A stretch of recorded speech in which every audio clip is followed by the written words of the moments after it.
Luka. Luka is putting on a show with his passing right now. We all know who the contenders and pretenders are in the NBA's Disney World restart. It's in between those haves and have-nots where the true intrigue lies. And if there's a dark horse threat out west that contenders want to avoid, it's the Dallas Mavericks, who are set up perfectly to be giant slayers in the present and a perennial powerhouse of the future.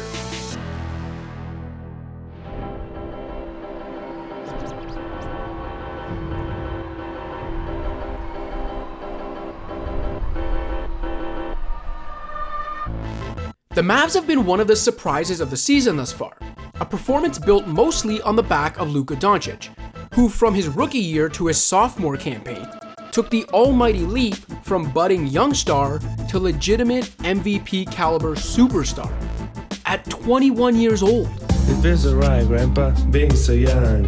I've got plenty of time to win my own. While that clip never gets old, and you can learn more about it on a previous episode of Unfiltered about Doncic's rise to stardom, you don't win roughly 60% of your games in the NBA with one player. And the Mavs as a team have an intriguing blend of talent, all managed under the watchful eye of one of the world's best basketball minds in Rick Carlisle. Not to be confused with Jim Carrey. I see what they're saying. Yeah. There is a slight resemblance. Yeah. The most famous member of Doncic's supporting cast is of course Kristaps Porzingis. After missing 20 months of action while recovering from a devastating knee injury, Porzingis has shown little to no rust on the defensive end in his first season as a Maverick.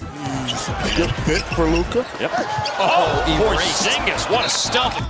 In the pre-shutdown portion of the season, 233 players defended at least 100 shots at the rim.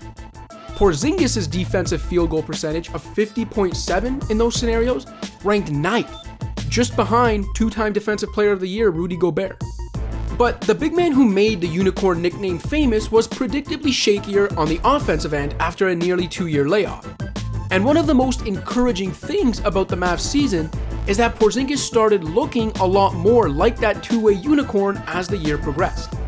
Before 2 terrible shooting games to conclude the pre-lockdown portion of the schedule, Porzingis went on a 13-game tear, averaging 27.7 points on 50, 40, 83 shooting.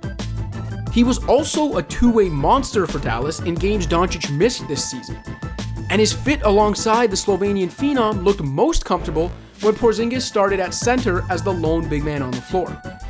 And that's where the Mavs' potential in the bubble becomes tantalizing.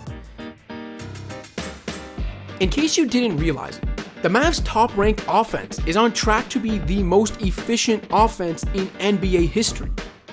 The gap between Dallas and number 2 Houston this season is approximately equivalent to the gap between Houston and 13th ranked OKC.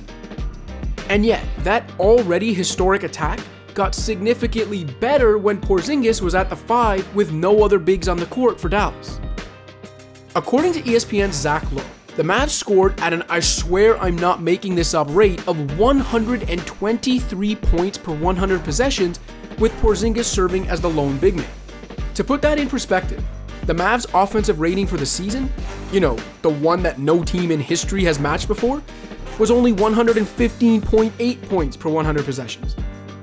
The thing to keep in mind here is that the Mavs lost Dwight Powell for the season back in January and are without Willie Cauley-Stein, who missed the restart because he's expecting a child. And while there's nothing positive about Powell's injury, the silver lining to be found in those absences is that without those 2 centers, Carlisle's Mavs will be forced to further explore the Porzingis at center lineups that look so damn promising.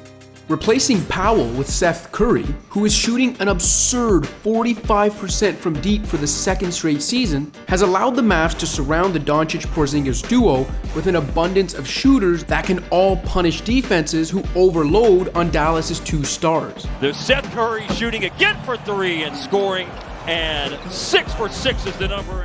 Dorian Finney-Smith is a prototypical 3-and-D forward, while Tim Hardaway Jr. has become a 40% three-point shooter himself, and has the ability to attack closeouts off the dribble. Side note, we'll never get tired of reminding you that the Knicks traded Porzingis for pennies on the dollar to clear cap space for a free agency they struck out on in embarrassing fashion, and somehow gave up the second best player in that blockbuster trade. Anyway, back to the Mavs. You can see how Dallas has constructed lineup combinations with absolutely devastating offensive potential. And although the losses of Jalen Brunson and Courtney Lee do leave the Mavs a little thin, they also still have a decent bench core of DeLon Wright, JJ Barea, and Maxi Kleber. Plus, if they ever need to go really big in a particular matchup, you can't get much bigger than Boban Marjanovic. Literally. And while the Mavs may not put the D in Dallas, the team's defense isn't as bad as advertised, ranking a middling 17th overall, with their new starting lineup posting a defensive rating that would rank 14th league-wide. Not great by any means, but far from some sort of monumental Achilles heel, though it would be nice if they could either find a premier wing stopper or watch Finney Smith grow into that role. The Mavs could realistically finish anywhere from 4th to 7th in the compact Western Conference, so the top-seeded Lakers appear to be the only team off the table as a potential first-round matchup.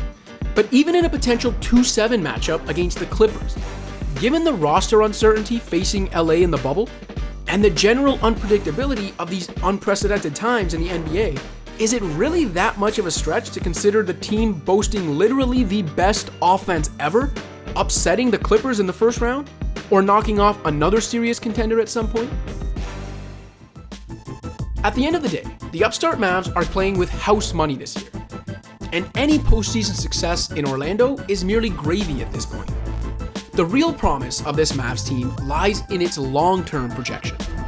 Remember, Doncic is still on his rookie scale contract, and under the current CBA, the Mavs have the inside track on keeping him in Dallas until potentially 2027 before he ever reaches free agency. Porzingis, meanwhile, is on an extension that could run until 2024. Given how good the Mavs have already looked in year one of that partnership, imagine how much better they can be in the coming years. And if the Mavs find a way to carve out max cap space next summer, why wouldn't one of the many star free agents in 2021, like Giannis Antetokounmpo, consider Dallas, in a state with no state income tax, by the way? The Mavs are already one of the NBA's most exciting teams, and they're worth keeping an eye on as a 2020 dark horse. But they could evolve into something a hell of a lot scarier than that in the next couple years. If you're looking for a team that could rule the West for the foreseeable future, you might want to turn your attention from Hollywood to Dallas. Thanks for watching. If you liked this video and want to see more content like this, be sure to hit that subscribe button.